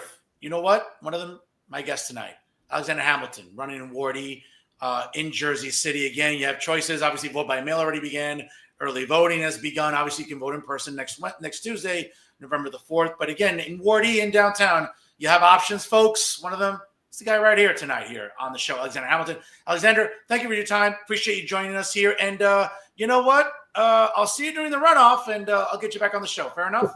Yes, thank you very much for that. I appreciate that. Have a good one. Have a good night. Okay, take care. Bye-bye. Bye-bye. Folks, good stuff there. Alexander Hamilton. Again, folks, you have choices coming up on Election Day. A good one right there. Alexander Hamilton. Good guy. You can see down to earth and really good policy prescriptions, folks. Because again, during this election season, what we've seen is candidates running for council, and more on some later during the show, you definitely don't want to miss out on. But realistic policy prescriptions, folks, is what we want to talk about on this program. What's going to get people galvanized to want to run for council? In an area like Ward E, which essentially is the downtown area of Jersey City, it has changed dramatically in the last 10, 15, 20 years. And you want someone with a good head on his shoulders, not someone with utopian nonsense or woke bullshit. No. You want someone that understands that all politics is local. I think you saw that tonight with Alexander Hamilton. So, again, as I said, folks, you have choices on November 4th. Again, one of them in Ward E, my guest tonight, Alexander Hamilton, here on the show. Folks, it is 6:30 here on the East Coast. Again, I appreciate you tuning in here. If you missed any part of the broadcast, like, comment, share the replay as soon as we go off the air. Or if you just joined us live, do it right now, folks, as traffic continues to be very strong here on the show. Again, folks, it's real traffic with real conversations with real guests. And of course, it's because of real talk. So again, I would appreciate you tuning in from wherever and however you're doing so tonight. Again, takes 5 seconds. Trust me. Like, comment, and share. Really gets the program out to more people, and it helps with the content that we bring you, all the excellent content we bring you, courtesy of Jersey First TV. Folks, you know what time it is. It's time for Final Thoughts. And yes, ladies and gentlemen, last week I was I was told I was a little mean. And I wasn't my usual PG self on the show here today. When it comes to talking about one of the more despicable people in Hudson County politics, and that's Anthony Veneri. Now, my objection to Anthony Veneri really is more about the type of person that Anthony Veneri is. Self-serving and arrogant and condescending and sort of self-righteous. And that's one of the reasons I don't like Anthony Veneri. And I've tolerated Anthony for years. But it gets to a point where we're grown men now and we're too old to deal with the bullshit. He doesn't like me. I don't like him. But one of the things I don't like about him, obviously, is how lazy he is. And one of the things that bothers me about his laziness is how bad the streets are in North Bergen, folks. Okay? I'm a homeowner. I'm a taxpayer in North Bergen. So if anyone has the right to object to how my tax dollars, okay, are spent in North Bergen, people might say, well, wait a minute, since when do you own property? And my response is, don't worry about it. That's my business. Okay? But if you're as concerned as I am, do me a favor. You see the number there, 201-392-2000. Once again, 201-392-2000. And call in the Department of Public Works and remind Anthony Veneri that he has to work. He just can't be a lazy ass there, sitting there, okay, as the streets in North Bergen continue to look like trash. Okay? I have to check my alignment on my vehicle when I'm driving through North Bergen because of the amount of potholes and the streets aren't being paved. Okay? And as I said last week, much of my disenchantment with Anthony Veneri is the fact that, quite frankly, this is a guy who says he does a lot for the community and for women, when really it's Fernando Uribe who does it. And I can't say enough how grateful I am to everyone who came out on Wednesday night, October the 15th, to Waterside in North Bergen for yet another successful edition of a professor's quest to save breasts to benefit the American Cancer Society. And I was privileged to work with an incredible team. Once again, my incredible teammates, Ezekiel Gonzalez, Alexandra Hammer, Sylvia Sapinska, Jacqueline Rodriguez, Vladimir Carrero. Together, folks, we raised thousands of dollars for the American Cancer Society, as this event does every year. Now, this past weekend, I had the privilege of working with the brave men and women of the Union City Police Department, and specifically the Union City PBA Local 8. For those of you that check out my social media, know that I was there bright and early on Saturday morning at the Bergen Line Avenue light rail stop right on 49th and Bergen Line Avenue in Union City with these great men and women selling t-shirts, collecting donations, raising money for the American Cancer Society. So again, I want to thank them for supporting my event from proceeds that day, as I supported them at my event a couple weeks ago. And you'll be happy to know, folks, that that evening, again, as we all know, within, as I said before, was met with a lot of fanfare. Not by Anthony Veneri, no. Right? And you would think that for someone like Anthony Veneri, who'd want to contribute to the success of an event, well, you would want that. As you can see there, folks, almost $4,000 raised, and we'll pass that after the donations come in from the Union City PBA Local 8. So for someone like Anthony Veneri, who very easily could have donated upon arriving, and I get it, you don't like me, Anthony, I don't like you either. I think you're insufferable. I think you're an arrogant, smug prick, if I can be so bold.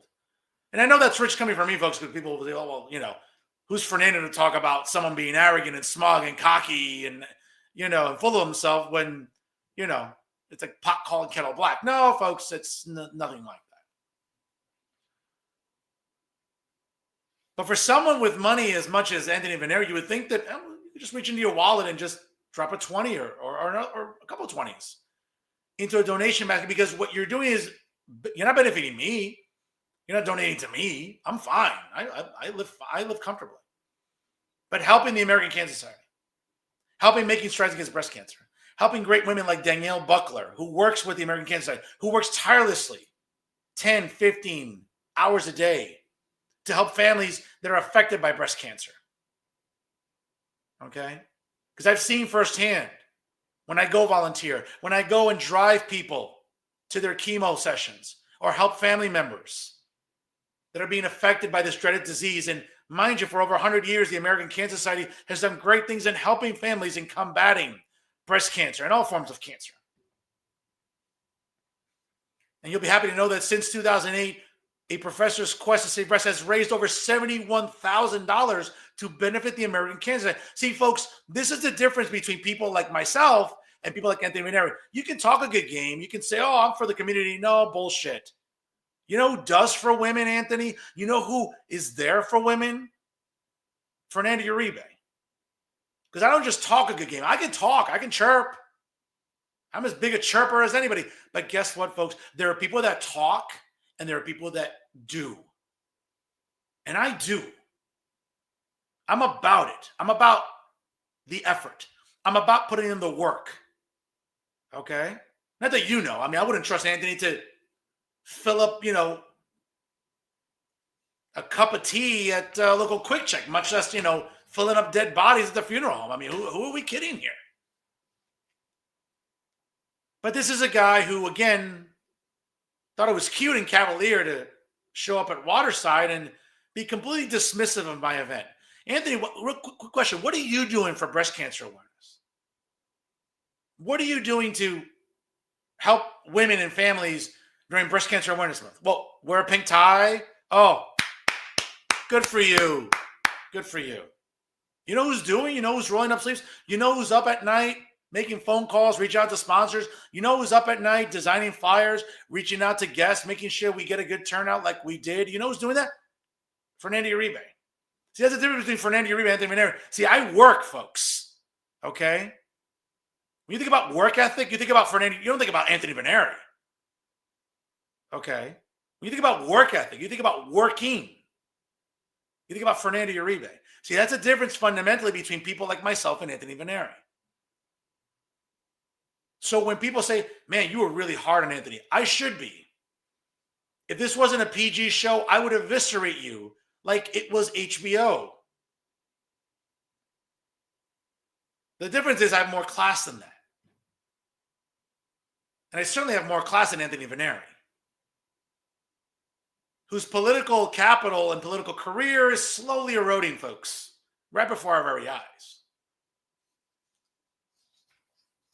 And it's tragic because for a lot of years, I had a great rapport with Anthony. We respect each other. Hell, Anthony even supported my event in years past, but those years are long gone. Because what I saw a couple of weeks ago is I saw the real Anthony Veneri, a guy I can't respect, a guy I can't like, a guy I can't even get along with. Because you would think that being an adult means, hey, I may not like somebody, but I'll contribute to a cause because it's important. Because I think of myself above the cause. That's who Anthony Veneri is. When the cause should be bigger than the person. When the needs of the many outweigh the needs of the few, that's the mindset you should have. But don't say that to Anthony. He's too busy running upstairs to eat instead of contributing to a good cause. That's the difference between you and I, bro.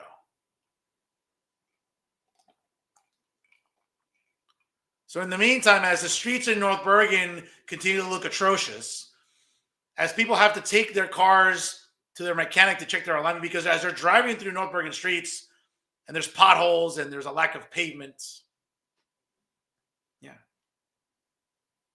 That's the first guy that'll trash Fernando Uribe. Yeah, well. Folks, the difference between myself and Anthony Veneri is I actually work. Can't say the same for Anthony Veneri. That's a big problem.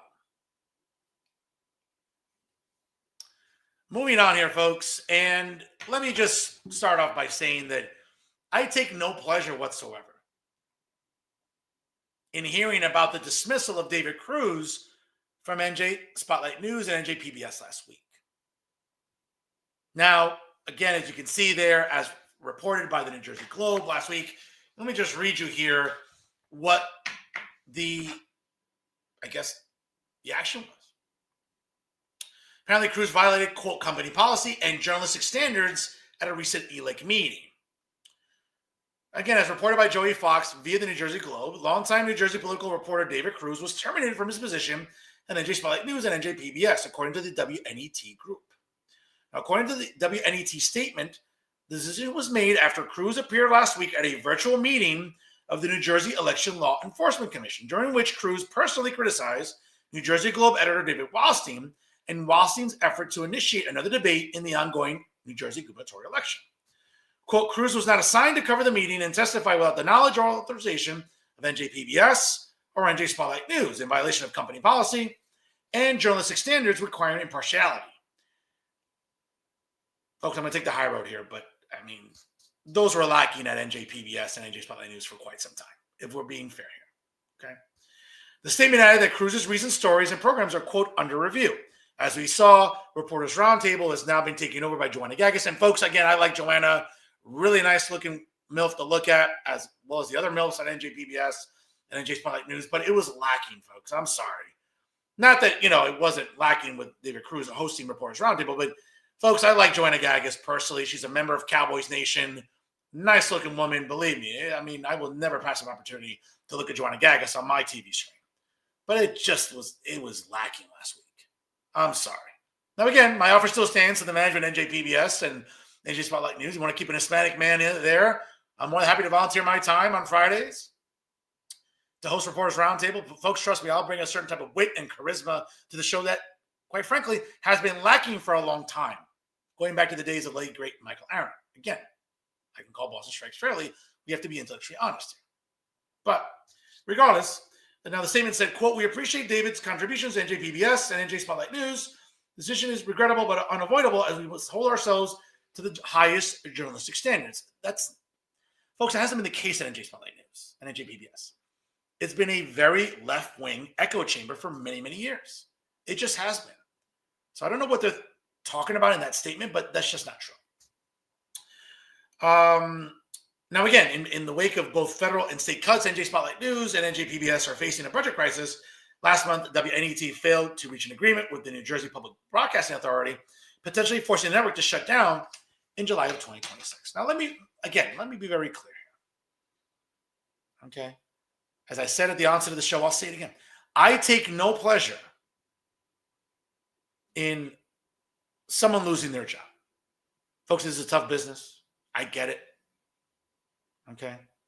This podcast could start could stop getting traffic any day now. That's the business that we're in. Okay. Now, from what the numbers tell me, that doesn't seem to be the case anytime soon. So, fortunate for me. And again, I thank all of you for making the traffic on Real Talk as organic and successful as it is. I thank all of you at home. So I'm grateful to that. But that could change any day now. That's how quick the tide can turn in this business. So I'm aware of that. And I can call balls and strikes fairly here. I can give some of them their flowers. I can, to use a great wrestling term, I can put someone over when they deserve to, when they deserve it. And I'll give David Cruz, his flowers. Again, just based on the article here. Began his career at Hudson County outlets like North Hudson News and the Hudson Reporter in 2011. And obviously that year, he joined NJ Spotlight News, and he became one of the more prominent reporters on the network. Again, folks, I can call balls and strikes fairly here. I'll give David Cruz his flowers. Okay? What I haven't liked, David, and again, we have to be fair here. What I haven't liked about you, David, is you've become literally a left-wing propagandist for many years. That's not me being hyperbolic. That's not me being partisan. That's not me being an asshole. That's me calling balls and strikes fairly. And if you watch the footage, you know that I'm right. But having said that, let's get past the heat that David Cruz and I have had for some time. Okay? It's unfortunate when we're seeing news outlets losing personnel. It's a shame when we see news outlets losing prominent people that have been in the business for some time. Now, I haven't watched the footage, okay? But I've been led to believe, talking to a lot of people involved with decision-making, or at least involved with what happened. Folks, we have to be honest about something. And David, I'm going to speak to you again, man-to-man, serious as a heart attack here, okay? I'm not even going to use my usual playful banter. David, I don't know what you were thinking going on a virtual meeting and being as openly critical, and to be fair, what some lawyers would argue, maybe defamatory towards David Wallstein. Now, let me preface this by saying that David Wallstein and I are friends. We talk on the phone. Okay? He's someone I respect wholeheartedly, as he respects me. And folks, trust me, David Wallstein doesn't have to trust some podcaster. Okay? But he and I have a great rapport. And the core of David Cruz's argument during the ELEC meeting, now, well, let's get back to what the crux of the ELEC meeting was for. For some time, ELEC was not enforcing the time requirement on the debates. And for some time now, as David Wallstein was alluding to, they haven't been a full 60 minutes. Now, ELEC's response has been, well, the media scrums count. No, they don't. What New Jersey voters want is, at least at the minimum, a full 60 minutes of candidates talking to the audience and talking about the issues with moderators. So, folks, David Wallstein was right. ELEC has not been enforcing this. Now, again, in the short time frame, ELEC chose to not have a third debate, or not to give credence to David Wallstein's objections, where, folks, David's right. He is right there. He is. Now, David Cruz felt it was pertinent for him to go on this. Now, again, I don't know what his schedule is. As I'm reading the statement here, NJPBS and WNET made it seem like, well, he wasn't authorized to cover the story. I didn't realize sitting at home, participating in a virtual meeting took time away from something. I don't know. Maybe David had a deadline. Maybe he had a couple of stories that to work. I don't know, again. But so it's kind of suspicious, folks. It kind of makes me think that maybe NJ Spotlight News and NJPBS were just looking for a reason to get rid of David Cruz. And maybe this was the straw that broke the camel's back. Who knows? Now, I've been told about what's on the footage. I haven't seen it yet, but as soon as I get it, folks, I'll gladly publish it and we can dissect it on the air. Now, it seems that the core of David Cruz's argument is that, hey, he doesn't think highly of David Wallstein. He made some derogatory comments about David Wallstein. Folks, here's the truth about David Wallstein. Okay? This is a guy who has come clean over the years. This is a guy who showed contrition, who accepted responsibility, and took accountability about things that happened years ago. That's it. And Wallstein is the first guy to tell you about where his shortcomings are. And that takes a lot of grace and integrity And it takes a lot of honesty. And David Wallstein has had these things. And he's been open and honest about it. And he's been like, hey, I get it. I'll forever get criticism or backlash. Fine. But folks, David Wallstein has taken the bullets, as they say, and he's kept going. And what David Wallstein has done for some years now, he's produced arguably, not even arguably, conclusively, the best news site covering New Jersey politics. It's not Insider NJ. It's not NJ Spotlight News. It's not NorthJersey.com. It's not NJ.com. It's not the Asbury Park Press. It's not NJ.com or the Star Ledger. Folks, the New Jersey Globe, under the supervision of David Wallstein, its editor-in-chief, and great journalists over there like Joey Fox and others, okay, have produced an excellent product for us, New Jersey consumers of politics, right? Voters, journalists, politicos, pundits, whatever have you. And that's what David Wallstein has done. Now, if you're going to be on the side of the aisle that's just like, hey, I can never forgive David, I don't like David because of certain things that happened back in 2013, you're entitled to your opinion. I mean, there's nothing I can say to change your mind. Okay? But I've gotten to know David Wallstein, the guy, not like just a journalist, not just a guy who moderates great debates and does a great Inside Edge every morning that shows up on your social media platforms. No, folks, I've gotten to know David Wallstein. I've talked to him off the air. Now, some people might say, well, that's very self-serving of Fernando because David Wallstein goes on Fernando's show all the time whenever he's asked. And as a matter of fact, folks, special programming note, the week after Election Day, coming up on Monday, November 10th, David Wallstein will join me on the program live to break down what happened on Election Day. So I'm grateful for his time because, as you know, folks, he doesn't have a lot of time. I don't think the guy sleeps. But I'm grateful when David Wallstein decides to come on this show. And when I ask him with some advance notice, he's always a gentleman. And I'm grateful to David for that. Now, if you want to keep harping on 12 going on 13 years later about some mistakes that he's made, that he's owned up to, I mean, I don't know what to tell you, folks. Okay?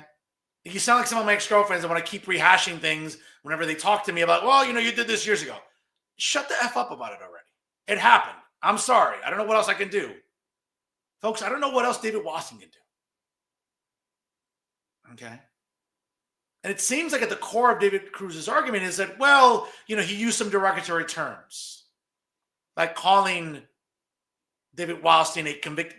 Folks, you know what it is. If you know about the elect meeting, you know what he referred to him as. Now, again, my objection to David Cruz is you seem to have this indignant outrage about who you want to call a criminal and who you want to still vilify years later. But you know what's funny, folks? During the summer of 2025 years ago, right, when people all across this country and in New Jersey, not so much in New Jersey, thankfully, but across the river in New York or across this country, were burning down cities to the ground, all because of an outrage, because of a career criminal like George Floyd. Folks, let's be honest. Did you hear a peep out of David Cruz? Did you hear any objection about that from David Cruz? When we were burning down public and private buildings, when there was looting, rioting, vandalizing, and shoplifting, right? Did you hear a peep from David Cruz? Did you hear a peep about, oh my God, why are we glorifying this career criminal, George Floyd? Because that's what he was, a career criminal. But not a peep out of David Cruz. Not a peep out of anybody at NJPBS. Not a peep out of NJ Spotlight News. Folks, again, this is where the selective moral outrage doesn't pass the test for me. And again, David, I'm being fair here. If you take a minute to breathe as you're watching this show and you're listening to my feedback here, you know I'm right. Okay? I get it. The New Jersey Globe has far surpassed everything else in news on a statewide level. Okay? But if you and others want to keep harping on mistakes that David Wallstein made years ago, you're entitled to your opinion. But it's sooner or later, folks, you got to get over it. David he's moved on. He puts out a very good product, arguably, if not undisputedly, the best product out there for New Jersey news, political news. Okay? For those of you that check your phone every day, for those of you that are on there and you're looking at, let me say, folks, when you're on Twitter, you're looking at the New Jersey Globe page and you're looking at Wallstein's page.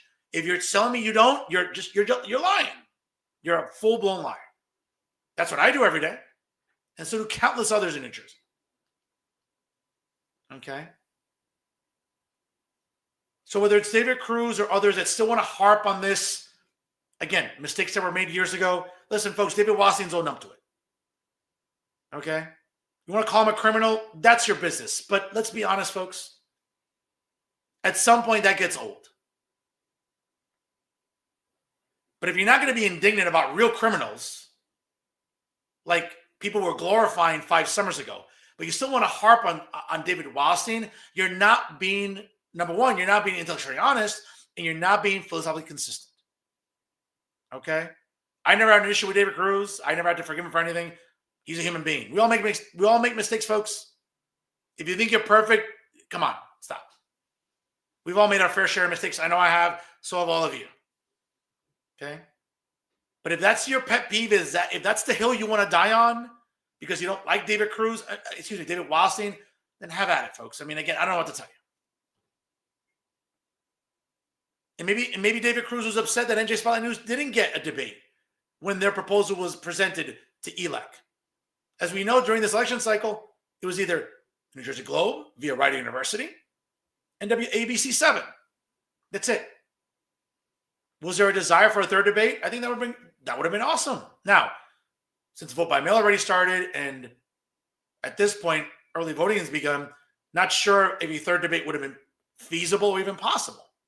Now, do I feel that David Wasserstein and the great crew at the New Jersey Globe and Rider University could have pulled something off within a couple of days? Absolutely. No question. And again, folks, if we're being intellectually honest, whether it was the primary debates in February or the one just a couple months ago, that presentation was a hell of a lot better than what you saw at WABC and at the New Brunswick Performing Arts Center. I personally would have liked another debate. And good for David Wasserstein for holding ELEC accountable, because it seems like nobody ever holds ELEC accountable. So good for David Wasserstein. But if the hill you want to die on, David Cruz, is that, hey, I don't like Wasserstein because of this and that. Bro, you're entitled to your opinion. But I don't remotely remember you being as outraged about glorifying criminals or certain criminals being put on a pedestal. Because when it comes to George Floyd, folks, we all know what he was. Okay? Not a peep from NJPBS, not a peep from NJ Spotlight News, and certainly not a peep from David Cruz. Now, again, David, I'm not happy that you're unemployed. And I wish you the best of luck as you're entering what it seems to be the podcast world. Good luck on your project. And full disclosure, folks, last week I reached out to David Cruz, left him an audio message and said, hey, I take no pleasure in seeing you and what happened to you, but I'm a professional. I'm about business. You're more than welcome on this show, David. Want to come on for an hour? Not sure if there's an NDA you have to abide by. I don't know. If you want to come on for an hour and you want to air your grievances about what happened with your dismissal at NJ Smiley News, I'm here. You're more than welcome next week and the week after and the week after that. Commercial free, you'll get an hour. Okay? But if you're about accountability and you're about transparency, come on the show. I'm a gentleman. Okay? We'll have a conversation. Now, we may never really know what happened with this dismissal, and there's certainly speculation out there. But folks, if that was the crux of the argument, I mean, I'm sorry. I get it, David. You sound a little salty there. Fine. But at some point, folks, we have to get over what happened. Okay? My opinion of David Wasserstein has never changed. He's always been a gentleman to me. He has always been someone that has treated me with respect and acknowledges my brand of journalism. And I'm grateful to that. He doesn't have to talk to me. He doesn't have to come on this show, but he takes the time to do so. And I'm forever grateful for that. I don't judge him like I don't judge anybody else. We're all humans. We make mistakes. He's owned up to them. He's explained it, and he's moved on. And he said, hey, listen, I just want to do good, and I want to put out a great product, which he does with the New Jersey Globe. If you want to be on that side of the aisle that wants to continue vilifying him and persecute him, have at it, folks. But to be honest with you, that sounds exhausting and it sounds petty. We need to get past that.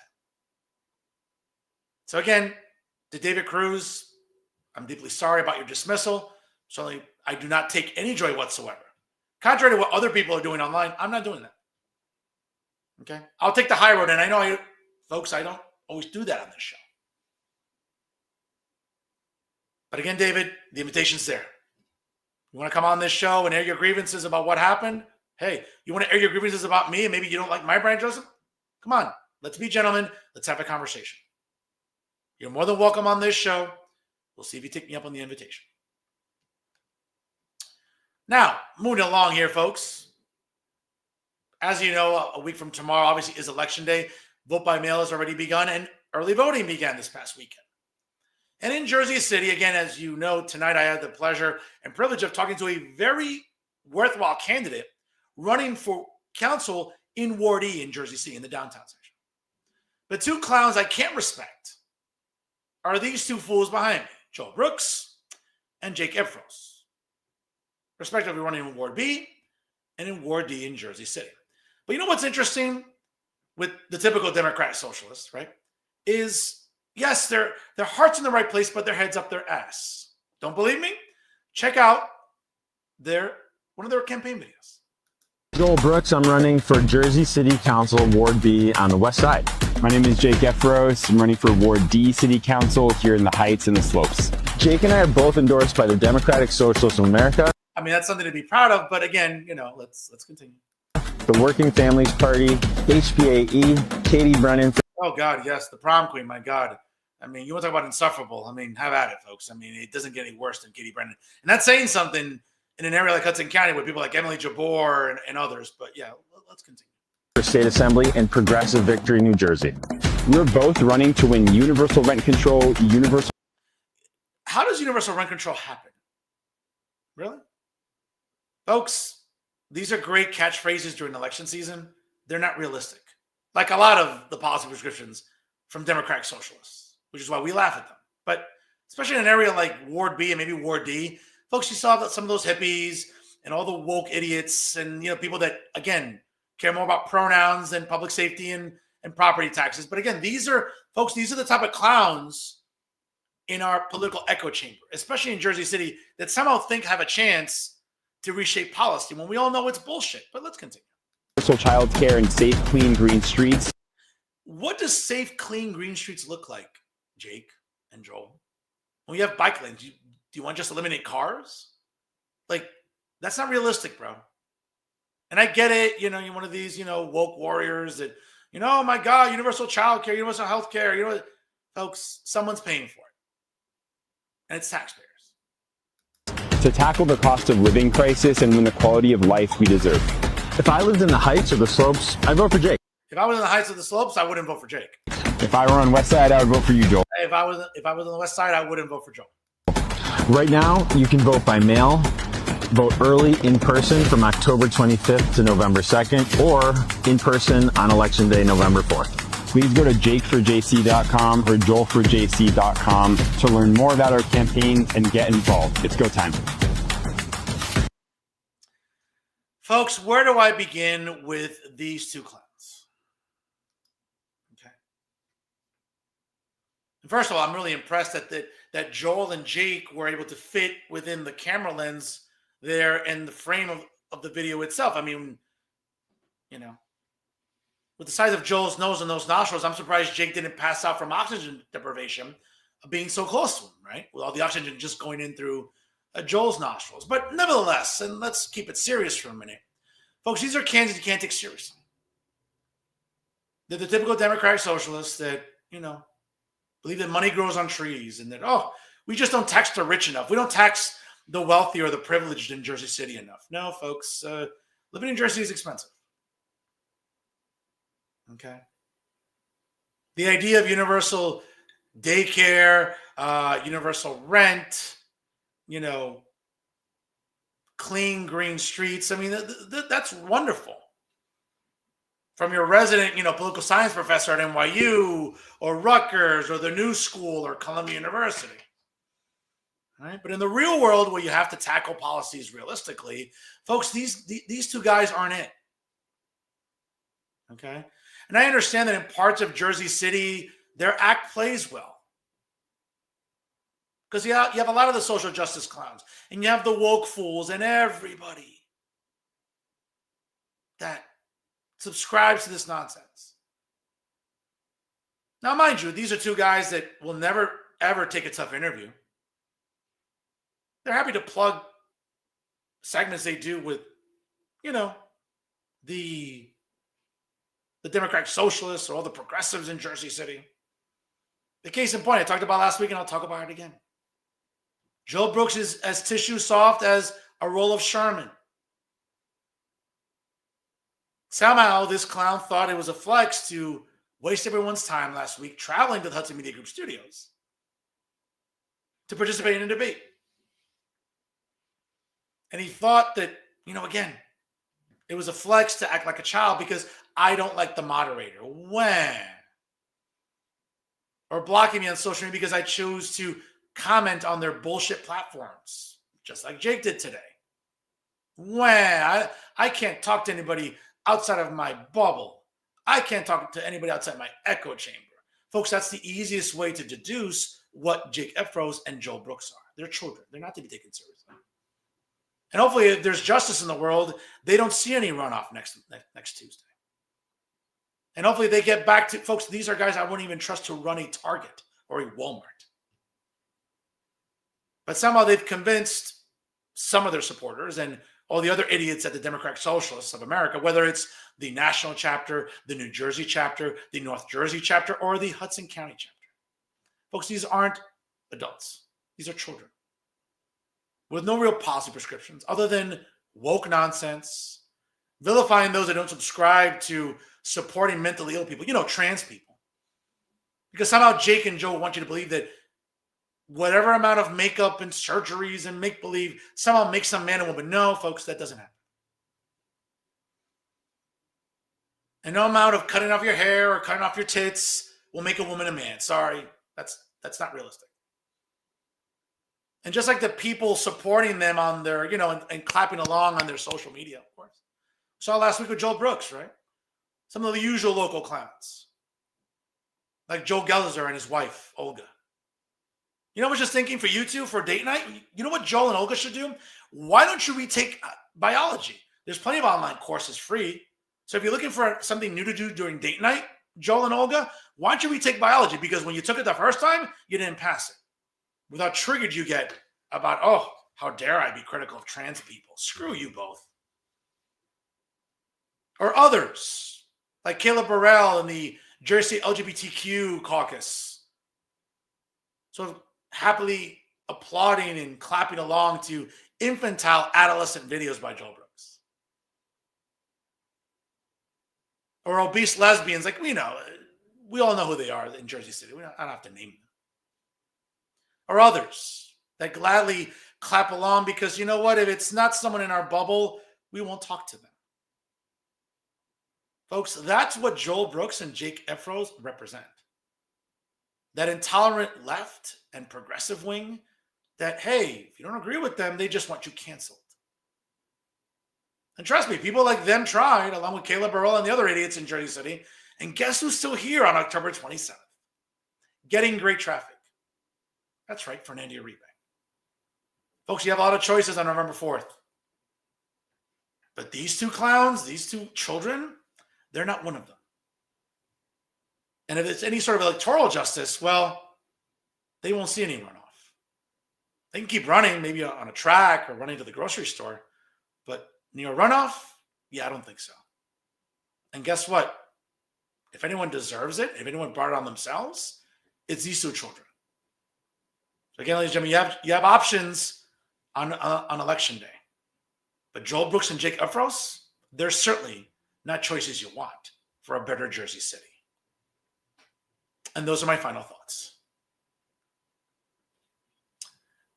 Folks, that's our show for this week. Once again, I want to thank Alexander Hamilton, Wardy Council candidate in Jersey City, for a great interview tonight. Almost an hour with me this evening. Folks, if you just missed any part of the broadcast, like, comment, and share. And of course, get the show out to more people. We appreciate you doing that. Make sure you like us on Facebook. Of course, follow us on Instagram and Twitter.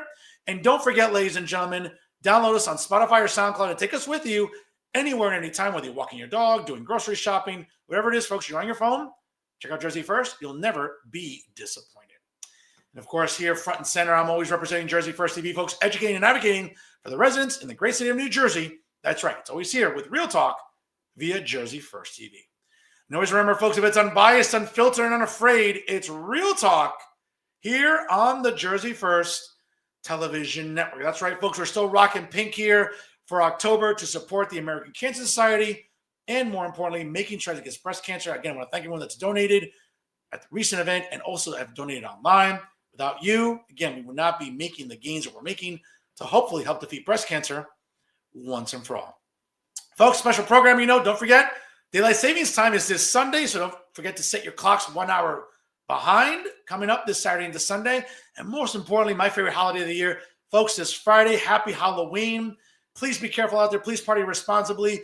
Please take care of the kids out there when you're driving as they're trick-or-treating. Again, be careful out there.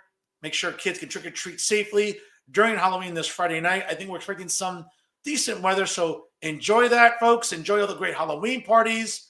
Once again, it's the spookiest time of the year. Enjoy it.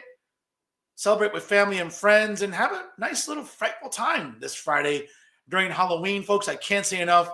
Again, please party responsibly. Enjoy Halloween. Enjoy the weekend. And certainly, again, we'll see you next Monday night here. The latest edition of Real Talk. Again, folks, don't forget, set your clocks back for daylight savings times this Sunday. And folks, coming up this Monday night, I'll have Bridgewater, New Jersey Mayor Matthew Mensch on the program. A lot to talk about. Obviously, since we'll be 24 hours away from Election Day, we'll talk about the gubernatorial race. We'll be talking about assembly races and much more, folks. We'll be doing it here on Real Talk. And always remember, folks, if it's unbiased, unfiltered, and unafraid, it's Real Talk right here on the Jersey First Television Network. I am the generational talent in Garden State Media, and certainly the hero you need right now, folks. That's right. It's me, Fernando Uribe. Enjoy yourselves, folks. Happy Halloween. And I'll see you next Monday here for the latest edition of Real Talk via Jersey First TV. Folks, please party responsibly. Thanks for stopping by. And always remember, stay classy, everyone.